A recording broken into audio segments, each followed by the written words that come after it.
It's San Diego's Pacific Beach, and I've got my Macbook here, and I'm just doing some reading by the ocean. It's quite nice.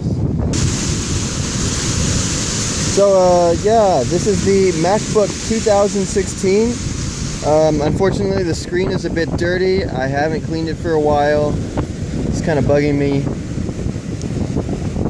Yeah, I went to a friend's house, and he lives out here, and decided to just take advantage of this time and do some reading. So I've been using this thing as like an ebook reader at the moment, reading a PDF. I got the Space Gray 2016 MacBook. It's really light. It's like 2 pounds. Very thin as well, as you can see.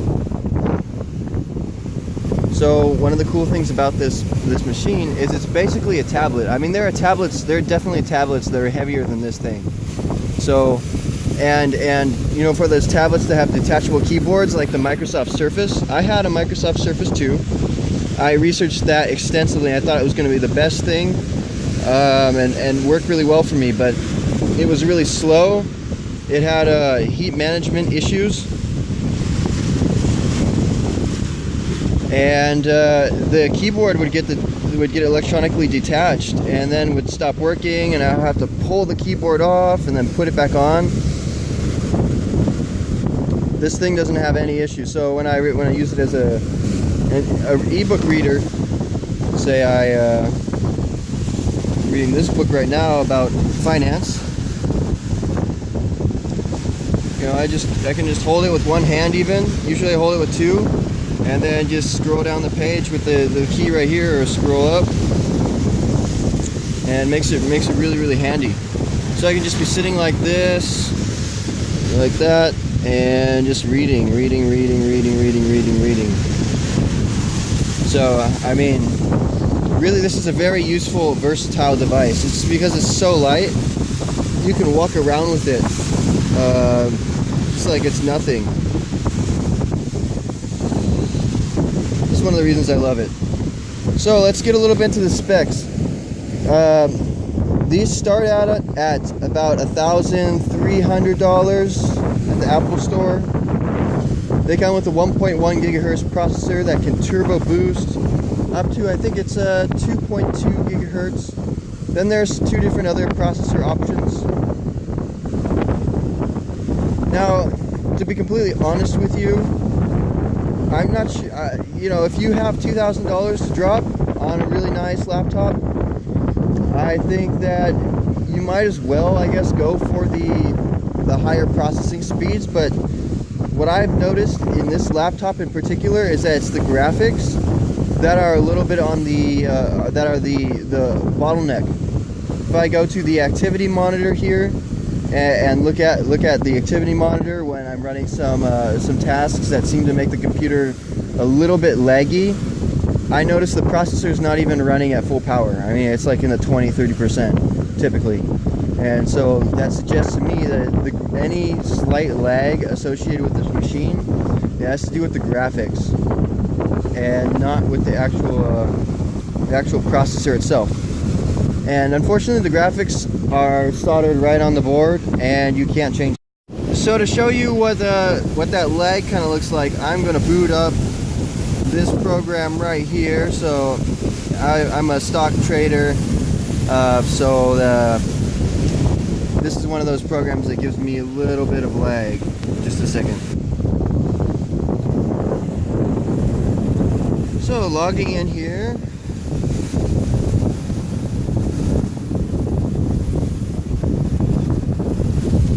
You know, actually, for the vast majority of uses, this computer is more than accurate, and this is the base model. It's got the low-level processor, the 8 gigabytes of RAM, the 256 gigabyte SSD hard drive. And by the way, you can't change out the hard drive. So bear that in mind. Now, I'm thinking that if you're going to be using one of these, you're probably going to have your stuff stored on the cloud anyway, and maybe using a desktop, say at home or whatnot. So the storage probably isn't too much of an issue. So as you can see, there's a little bit of lag with this program. If I click in that corner, say, for instance, kind of lags a little bit. If I go to the charts here and say, okay, this is good enough. I mean, it works just fine, but there is a little bit of a lag. This is a relatively intense program. So, I mean, I don't know how things like Photoshop or whatnot would perform, but, because I don't use those. But I do use some programs that are relatively high intensity, such as this trading platform, because it has real-time data feeds all the time, dynamic charting, whatnot. And, you know, honestly, this thing holds up. It just starts to heat up when you use programs like that, because it is a fanless design, which I actually love. I love that it's a fanless design, because fan designs, the dust gets clogged up in the fan, and then you actually have to open the computer up and blow it out. Now, of course, a lot of people do complain about the single port on here. There is only one port, a USB-C port. It's very high speed, but it doesn't have Thunderbolt. Well, okay, there's one more port too. It's a microphone slash headphone audio jack, and then you've got dual microphones right there, right next to it. The other major complaint is for the webcam. You've only got a tiny little 480p. Oh, come on! Don't focus on the ocean. Focus on the camera. The camera's telling me that. Yep, right there in the center of the screen, or up here. Get a 480p camera. You know what? Actually, the pictures it takes are not bad. It's kind of surprising. They're not bad at all. The video it's really not bad for 480p, but it is 480p. It's not like, you know, 1080 or 720. At least 720. You think Apple could do 720, right? A lot of Windows machines have 720. But no, 480p on the MacBook 2015, MacBook 2016, MacBook 2017. Hopefully they do update that. Now the main difference between the MacBook 2016 and the MacBook 2015 is there's a new generation of processors in the MacBook 2016. The Skylark processor uses about, I think it's 15% less power than the previous generation of processors, the Broadwell processors, Intel's processors. And that allows a little bit faster computing speed, a little bit better graphics, onboard graphics, compared to the MacBook 2015. So, basically what you get here is a faster, more powerful computer with the same power usage. This one's also got a slightly bigger battery. If you watch Apple's video of how they made this, you should definitely go check that out if you're considering buying one of these. Yeah, it's pretty cool. There's some innovative features, such as these keys. These are the butterfly mechanism keys that Apple touts, and they have a very limited travel, as you can see, and they kind of have a clicky sound. They're kind of loud when typing in a conference room or something. Unfortunately, that's the drawback to these keys. But, you know, to be honest with you, although it takes some getting used to the short travel, I actually really, and there's a little bit of a learning curve, I actually really prefer these keys. I don't know, there's just something about them. They're so precise. They don't wobble at all. They're like, you know, I don't know. They're just really, really nice. There's also a backlight on this keyboard, which is really, really nice. And Apple does a swell job of dimming the backlight automatically, dimming or brightening the screen automatically, or what have you. Yeah, and that sensor, it uses the camera, apparently. I don't know what else they would be using to determine how bright to have your screen and backlight. So that's actually pretty nifty. The trackpad is also really amazing. There is no other trackpad in the world. Okay, in other words, no Windows machines. Now listen up, Mac users. This is one place where your computer is definitely, without a doubt, better than any Windows machine out there. there's no computer in the world that has such a nice trackpad. You know, it has those finger gestures where if I do like 3 fingers, it goes like that. If I do 2 fingers, it swipes. Wait. Oh, 3 to the side. You know, you can switch between your different desktops up there. You got a bunch of different ones, and by using these finger gestures, come on, focus now. You can swipe between the different ones. I'm just doing that 3 finger gesture to the side, and this is, you know, how I can navigate. So, yeah, it's got pinch and zoom, of course, and scrolling. That's really nice. You can even be clicking and dragging. Let's see.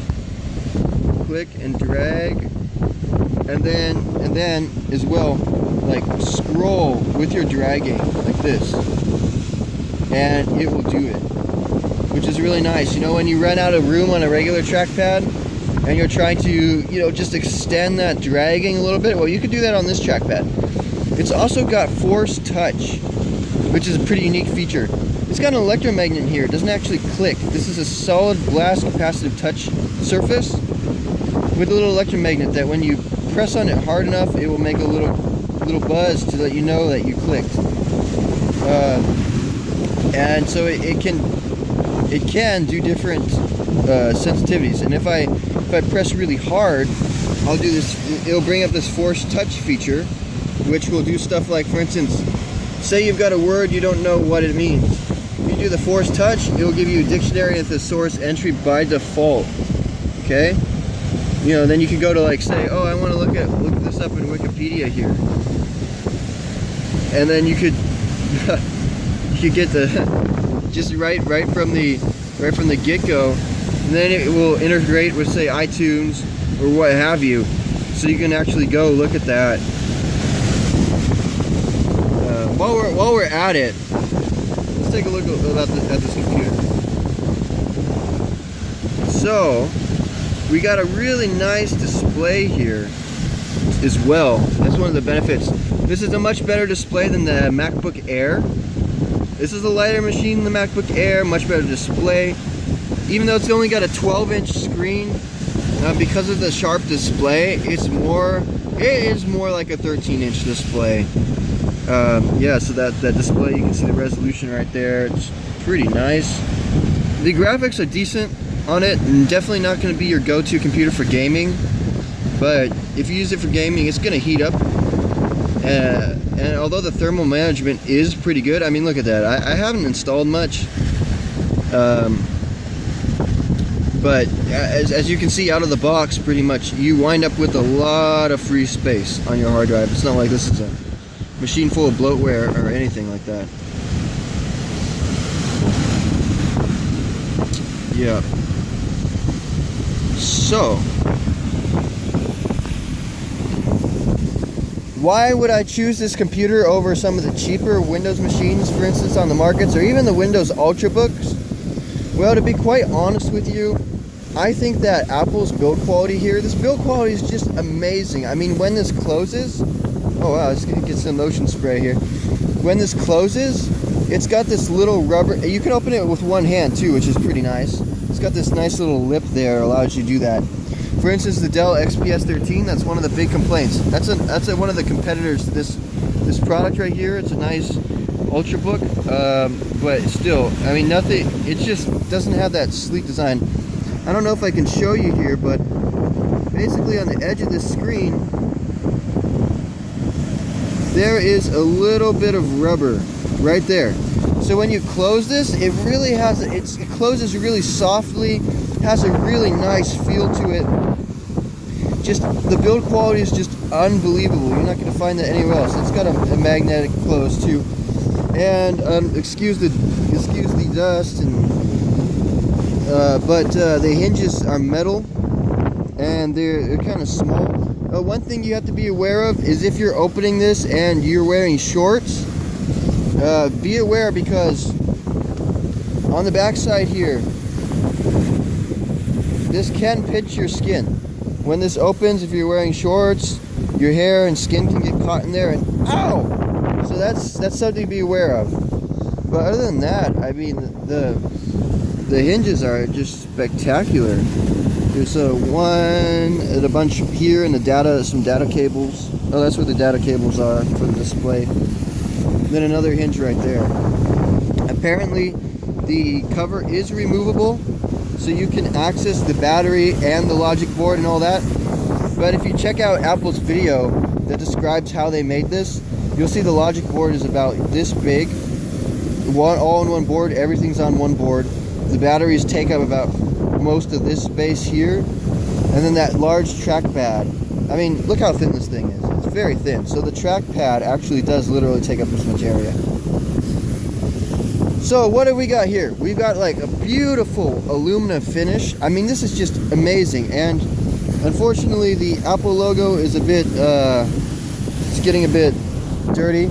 But if this was clean, it would be shining. And I love how it doesn't light up. I mean, this obviously doesn't light up. We got a beautiful hardware, really the best hardware in the world. I checked out all the other computers, all the Windows machines, all the high-end Ultrabooks. They may look nice, but really they just feel cheap compared to this MacBook. So if you want to pay a little bit more for, like, I think this thing could easily last 5 years, this MacBook right here, of use or so, even though it's not upgradable. If you're not doing super high intensive stuff on it, using it just more as a mobile computer to take notes, to browse the web, to read books on it, to do spreadsheets, Word documents, email, websites, Facebook, Twitter, Instagram, whatnot. This is fine. This is great. It's especially really good on the go, because look how small this thing is. I mean, in comparison, there's a skateboard. It's like it's really quite small. Here's a standard briefcase, and this is a laptop briefcase, and you can see, like, it barely takes up any room at all. So it gives you the ability to have a really nice machine on the go. You don't need a tablet when you have this. You don't need touchscreen, because the trackpad is just so awesome. And like I said, you can hold it the way you can hold it, and read books. Hold it with one hand even. Very, very comfortable to hold it with one hand. Holding it with two is just phenomenal. You can stand up like this, hold it close to your chest, and just really enjoy the machine. So if you're looking for a small portable computer, really I would look no further. Although it doesn't have this crazy specs that some of the other computers do, it's gonna do what you want, and it has a build quality that it's gonna put a smile on your face every time you use this machine. Now, to be really clear here, I was a Windows user before I got this. I actually won this at a business competition, and I struggled with myself on whether I was going to keep it or whether I was going to take it back, or what was I going to do. Because 1.3K, that's a lot of money with tax. 1.4K, I could have taken it back to the Apple store if I didn't want it, and I could have kept my old laptop and just put that money in my pocket, or I could have gotten a Windows Ultrabook. But in the end, I decided that there is just nothing else like this thing, and I really love it, and I'm really happy that I kept it. It's been definitely a solid machine. The operating system is very errorless. It's just, you just get lost in your work or whatever you're doing, and you don't have to worry about some of the annoying issues that, for instance, you might experience on Windows, even though Windows 10, for instance, is pretty awesome.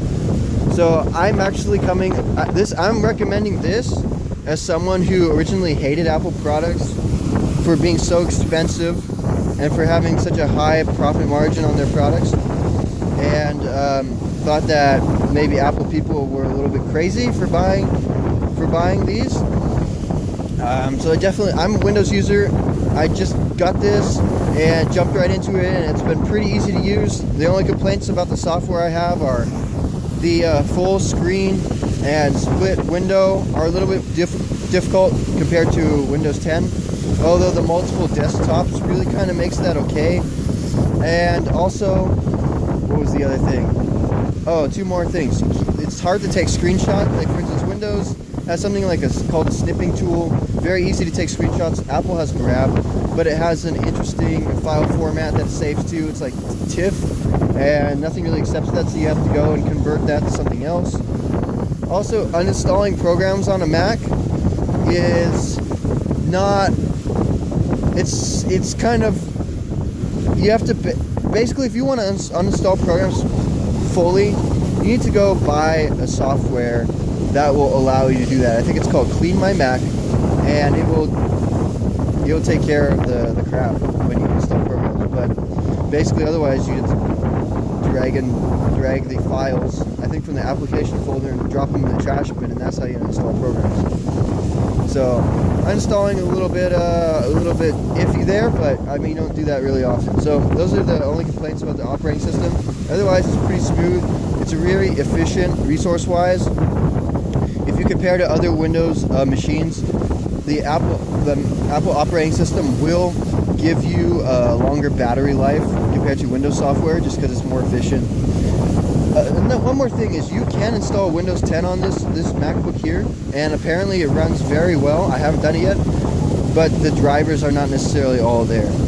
So, you know, if you needed to use Windows, you could certainly do so, even in a virtual machine as well.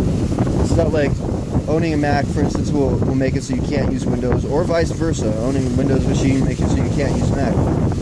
But overall, just coming from a Windows user, and I'm not too big into deep into the Apple ecosystem yet. But yeah, I mean, it's totally been a good decision keeping this machine, and I love it. It puts a smile on my face every time I use it, and it totally helps with getting my work done. Because when you're using something you love, you can take a few minutes off to admire your beautiful machine, then get back to what you're doing, and just gonna get lost in what you're doing because the operating system is so smooth. That's totally worth it, and I just don't think you can get that with any Windows machine currently on the market. And for the 2017 version of this, I don't see Apple changing too many things on that. So I think this review will pretty much apply to 2017 as well. I'm sure there'll be some hardware improvements, perhaps a little bit longer battery life, and hopefully a 720p camera. But other than that, I think the MacBook's here to stay, and I'm really happy that Apple released this product. So, if you want to have more videos like this, be sure to subscribe to my channel. I'll be doing some more tech things once in a while. I don't really upload that many videos, so if you subscribe, most likely you're not even going to know you did so until something that you're interested in pops up. Anyway, have a beautiful day. Stay calm, stay shaded, and get out and enjoy nature. It's really awesome. Sitting here by the beach doing this review, doing my reading. I've had a really nice time. Hope you enjoyed. Hey, what's up? I just realized I forgot. Oh man, it's starting to really spray. I watched my review and I realized I forgot to mention the power adapter. So this is what the power adapter comes with looks like. Basically, you can also use a power pack. One of the really cool things about this computer, for one, it doesn't use much power, and for that reason, you can use a power bank like this. Pretty cool. It's got a solar panel on it, a flashlight, which can become pretty useful at times. You can use a power adapter on the go, a power pack on the go to charge your laptop. And there are ones that specifically come with the USB-C ports. They cost a little under $50 typically. I'm sure that will get cheaper. And by the way, the best way to buy power packs and things of that nature is maybe Amazon, but most likely eBay. There's a lot of sellers from China which have the very cheap products that work just fine. Like for instance, that power pack I showed you cost me $15 shipped, and it works just fine. It's like a 100,000 milliamp hour, 100,000 milliamp pack. Yeah, milliamp hour, I think. So you can put different plugs on here. You can have those long cables, just like the most regular. I mean, this is just a regular Apple power supply, but it's got a USB-C port, and this is a USB-C cable. So I mean, you can get one of those too. And obviously, you saw the USB-C port on the MacBook itself. Let's see here. out real quick. This thing is so thin, it just slides right in.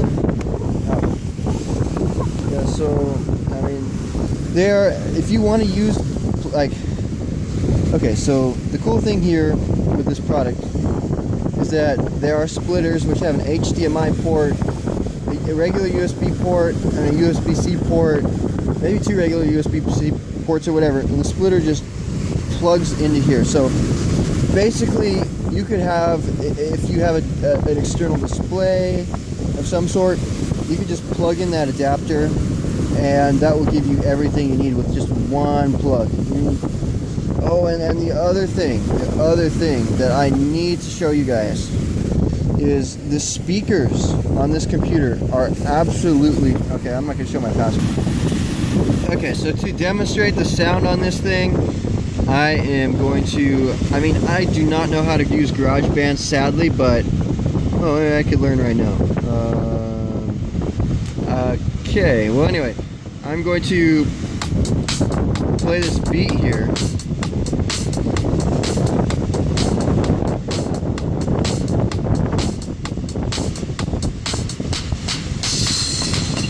Okay, let's make sure that's full volume.